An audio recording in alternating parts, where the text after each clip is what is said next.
Hello, guys, and welcome here to Out of Turn 4 for this week. It is May the 4th. Be with you. Yes, I'm sorry. I had to do it. So it is Out of Turn 4 on May the 4th. I'm Brian here. Let's get going. May notice something?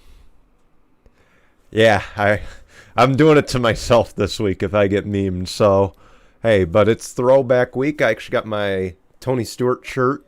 I know it's not much of a throwback. I thought I had more in my closet, but apparently I got rid of a lot of my old NASCAR shirts.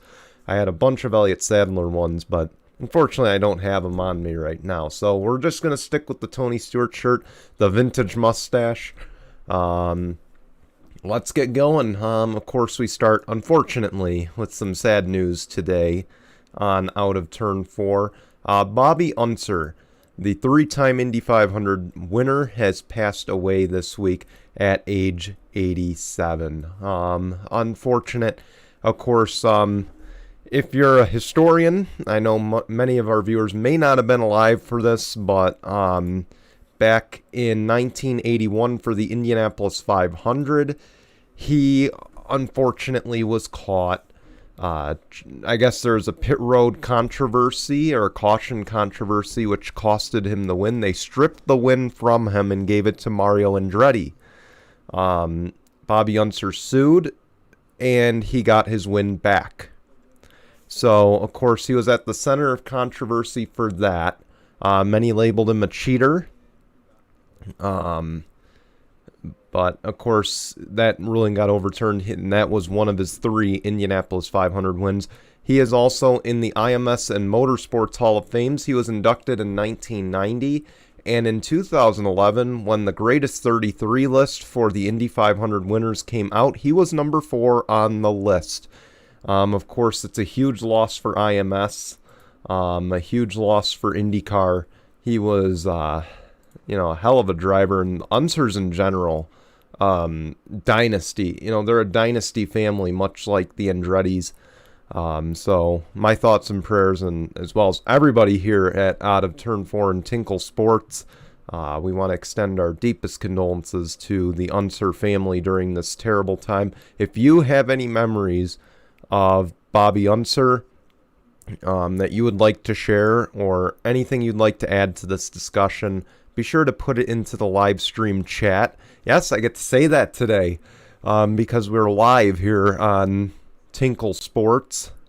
So anyway, let's get rolling on here while we wait, see if we do have any comments. Scott Dixon, of course, we'll continue with IndyCar. Scott Dixon won IndyCar Race 1 at Texas. My thoughts on the race: not the best race. Let's put it that way. Not at all the best race. It was just bad. This is why Texas needs to be removed. It's a one-lane racetrack at best. We saw what happened when they did go too wide. It didn't work out very well.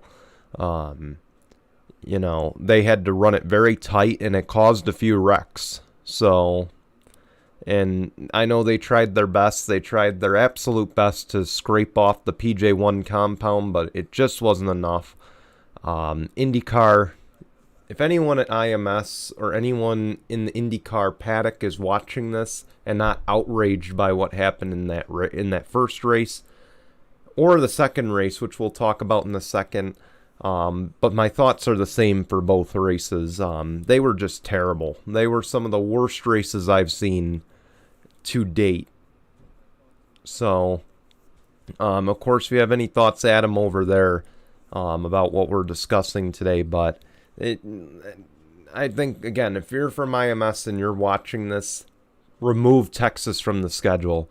Quit letting Eddie Gossage have so much of a say in the NASCAR schedules, in the IndyCar schedules. Quit letting him hold this power over you.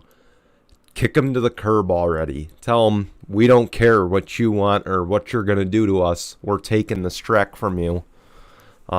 Just kick him out already. It was not a good race. I'm happy Scott Dixon won because he was my pick. But I'm not happy because it just wasn't much of a race. I'm not happy because it wasn't much of a race. He was hardly contested all race. And a lot of it has to do with how the track is configured and how one-lane racetrack it is. So it is very much on Texas Motor Speedway for that flop. Of course, though, Pato O'Ward, he won race number 2. I'm very happy for Pato. Of course, now he's going to get his F1 test at Abu Dhabi. I don't like that part of it. I don't think he should go to F1. I've stated multiple times how these guys should not go to F1 because they're never going to make it with that level of competition over there. That level of competition is so narrow, they don't have a chance. So needless to say, my thoughts, they're not good. But again, I'm happy Pato won. It was a little bit of a better race on Sunday. Not by much, though. Of course, the opening lap, there was a huge crash. Connor Daly was riding on his roof for a good few seconds there before flipping back over. And thankfully, he's okay. But I got to say this, though, and I got to give a round of applause to IndyCar. They did a hell of a job with that aero screen. The aero screen is just life-saving, and it's proving itself every day. Hence why I think they should have kept Pocono on the schedule. Yes, Mitchell, I do have a mustache today. Of course, we're doing it for Throwback Weekend for NASCAR. I don't know if I'm going to keep it all week. We'll see. I'll see what your guys' thoughts are on this. Maybe I'll see what Jason thinks, because maybe we'll keep it for Sports Talk on Sunday. So we'll see. Anyway, but again, back to IndyCar Texas. It was just a mess. It was a bad weekend. The second race was a little better, but not by much. So that's just my final thoughts on it. I'm not going to drag that on too long. Not much IndyCar news. There is one story I forgot to put down. Stephen Wilson, brother of the late Justin Wilson, he will get another Indy 500 go, and it'll be with Andretti Autosport. Now, this one came as a surprise. Of course, he did not test in the IndyCar test. I knew Andretti was going to field another car. I thought that was going to be Marco Andretti. And it is still going to be Marco Andretti.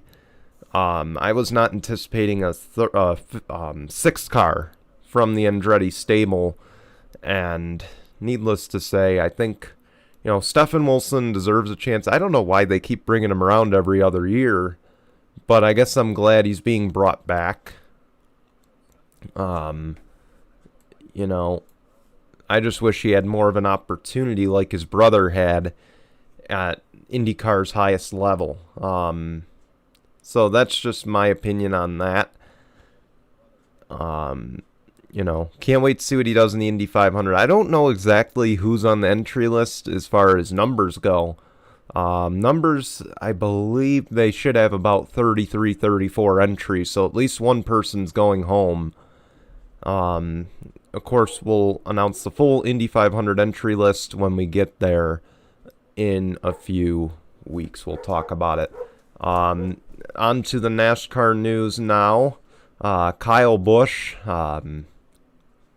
he swept Kansas.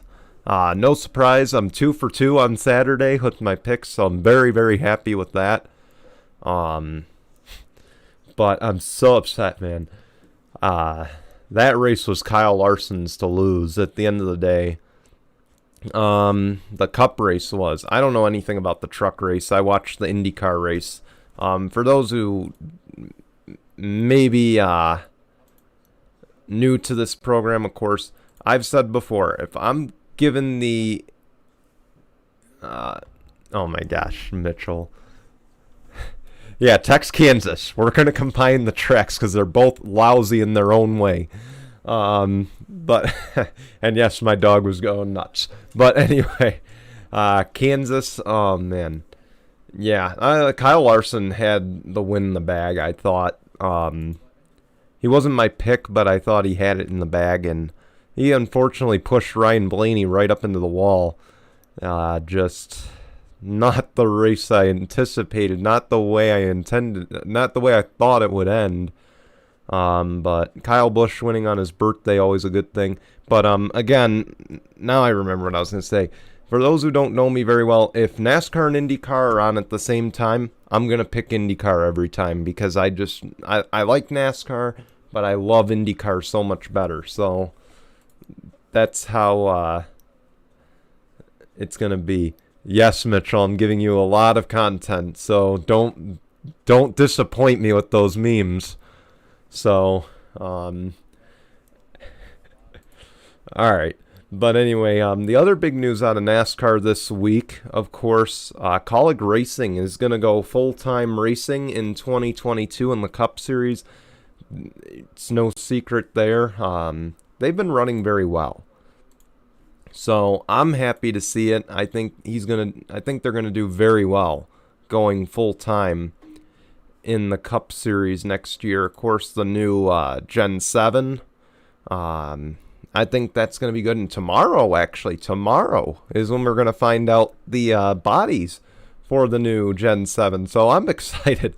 I know a lot of you are very excited, and I'm very excited to see what these new cars are going to look like. But we got to wait one more day, guys. Just one more day. But anyway, I did put out a poll on the Sports Talk Twitter page, of course. I asked the question, with Kaulig Racing adding a new Cup Series program in 2022, who should be their new full-time driver? And the choices were AJ Allmendinger, Justin Haley, Kaz Grala, or another driver. No one left a comment below, but the only person who voted said AJ Allmendinger, and frankly, I can't disagree with them. AJ is a proven winner at the Cup level. Of course, he's only won one race, but he has been so good for Kaulig. And now with 7 road courses on the schedule, I don't see why, if he ran full-time, he couldn't win at least 2 or 3 races. So, we know if Kaulig's going to have an alliance with Richard Childress, and we know, again, we need, I know Zach said earlier that we don't need more Chevy teams at the Cup level. As much as I agree, I have to say that I think we need more Kaulig Racing at the top level. These teams like Kaulig Racing are what NASCAR needs. Teams like RSS Racing, what NASCAR needs. They need more of these small family teams, and they need more of these teams, even if they aren't a small family team, that can bring that family type atmosphere. And Kaulig Racing is just that. They're out there for fun. They're out there to win races, and they have such a good culture there. So I'm excited. I'm going to agree with whoever voted on our Twitter poll. I want to see AJ in the car. But I will tell you, though, if AJ doesn't get it, if they can't secure sponsorship for him, I hope they can for Kaz Grala. I think he deserves a Cup opportunity. 2 top 10s in 3 races at the Cup level. And one of them, by the way, was a fill-in for Austin Dillon, who was out with COVID-19. No practice, no Xfinity race beforehand. I'm sorry, I'm very high on Kaz Grala. I think he deserves a full-time opportunity at the Cup level in a pretty good ride nonetheless. I hope Kaz Grala gets this opportunity. I think he can win some races as well. I think those two are the guys who can win races with Kaulig, and I think those two are the guys who can get Kaulig Racing off to a good start. I think AJ Allmendinger a little more, though, because, again, the veteran experience, he knows how to run at the Cup level. He knows how to give the proper feedback. Kaz is still kind of learning, and if AJ goes to the Cup level, I hope Kaz Grala gets his ride in the Xfinity Series, because Kaz deserves a shot. Okay, this man has been screwed so many times out of good rides. I find it hard to believe that he doesn't have a full-time ride, because he's just so talented, and he is just such a good driver. That's my honest opinion there. I wish he would. Justin Haley was the other option. Now, the reason I said no to Justin Haley there is I just haven't seen enough from him yet. I really haven't seen enough. I'm not discrediting him as a driver. I think he just needs to prove a little bit more at the Xfinity level. I thought he'd have a breakout year this year. He's putting up some good results. He's up there in the points, but he hasn't won enough races for me to want to put him in the car. If that makes any sense. And then the other thing with that too is, Spire has a good hold on Justin Haley.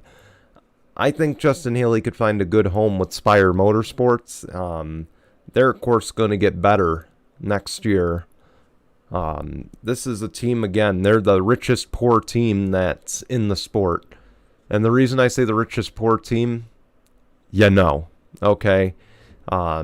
They're an agency. They have plenty of money to go around. They just don't invest it much into the cup level. They want to play poor. That's my opinion there. So then the other news, of course, I saw this on Twitter this week. This was interesting. So Team Penske can still pick up Matt DiBenedetto's option next season to go racing. So we know Austin Cindric is going to be with the Wood brothers next year.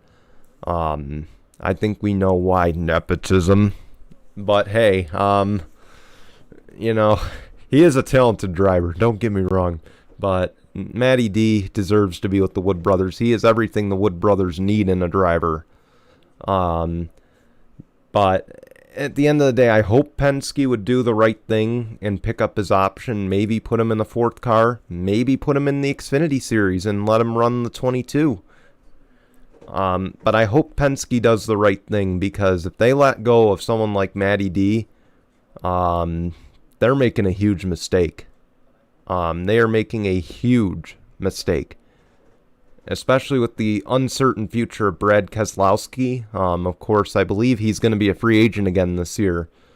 I don't think Brad Keselowski is... I think he's a good driver. I think he's a guy that can win, and we know he can win. But Matty D in that ride would make sense if Brad doesn't return. Yeah. Matty D is a guy who deserves a shot. Look, you can say he's overrated, Mitchell, but at the end of the day, fans love him. He's going to be back next year one way or another. I just wish Roger Penske would do the right thing and give him that option for next year. Because, again, what they're doing to him as far as ditching him at the end of the year, regardless of his results, is not okay. Okay? For all we know, Austin Cindric could have a slump.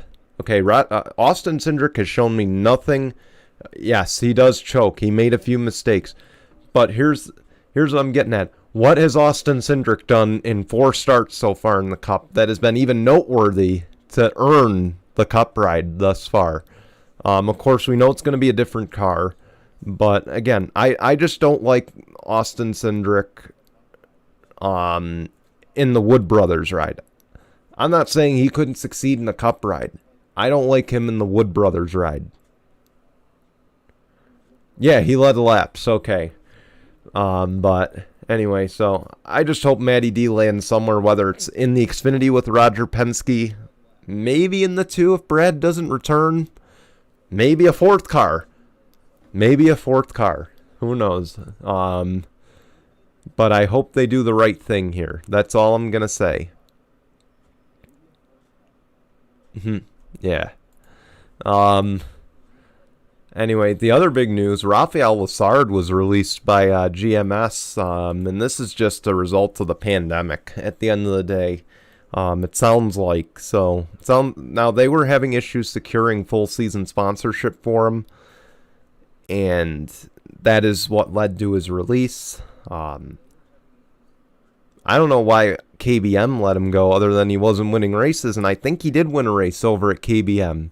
So this is, he might be the next Kazgrala, where he's just gonna be all over the place until he finds his spot. But it stinks for Raphael. I don't think he's a bad driver. I think he's just not in the right situation yet. I think that's a fair thing to do. Yes, okay, thank you, Mitchell. We got our statistics guy there. But, yeah. I hope he lands on his feet somewhere. Ryan Reed is going to drive the 24 this weekend. I don't think I've ever talked about Ryan Reed on here, but I'll tell you what I've said about him in the past. Not a good driver. Not at all a good driver. Yet a guy who still lands somewhere because of the money that he brings in.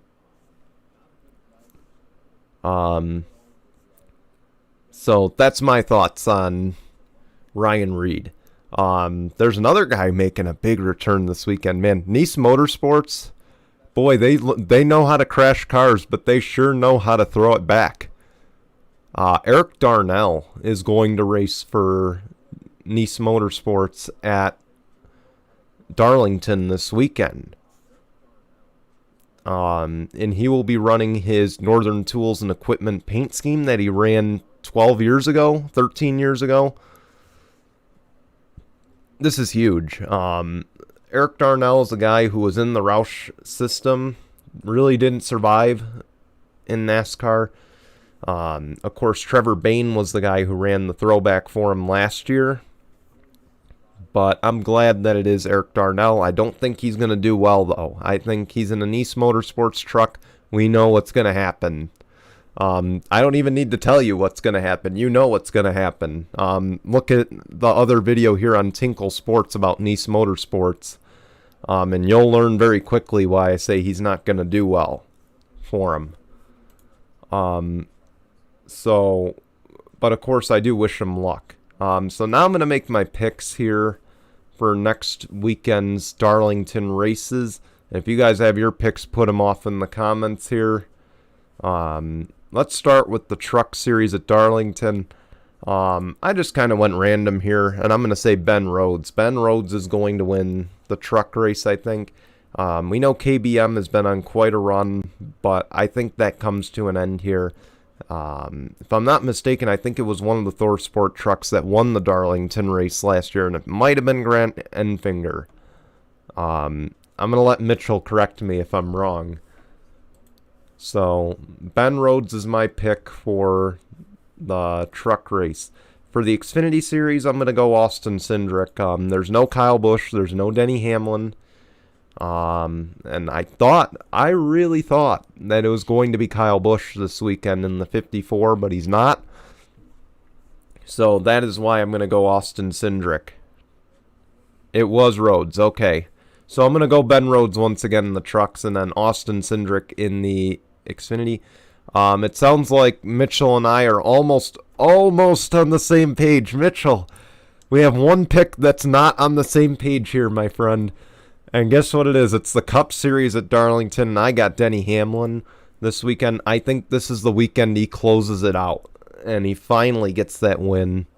But I would not rule out Harvick. Harvick is a guy who's always good at these kinds of tracks, so I will somewhat agree with you, Mitchell, but again, I think this is the weekend for Denny Hamlin to finally get over the hump. Yeah, brah is right. All right, so that's my picks for this week. That's all we have for Out of Turn 4 this week. We want to thank you for watching. I know we're a little earlier today, and we're live, and I thank you guys for putting up with me for being live. Of course, again, I just didn't have the time this week to tape. I wanted to tape today. I got a little tied up. I wanted to tape Sunday. I was just too tired, and then yesterday I was just working all day and had stuff to do after work. So, unfortunately, I was just all over the place. Harvick won 2 out of 3 races last year. Yeah, you're right. But, I mean, I still think, though, Hamlin's turn is here. I hope it's not Hamlin, but I think it's going to be him. But anyway, we want to thank you for watching. Be sure to like or dislike. Be sure to share this video. And of course, tune back in next weekend. Of course, next week, I should say, on the 11th, of course, we will have our Indianapolis Road Course picks. And of course, hopefully we'll get to talk a little bit of Indy 500 in there. We'll see. Of course, there's only NASCAR this weekend. I believe maybe F1. I could be wrong. But until next week, guys, goodbye, everyone.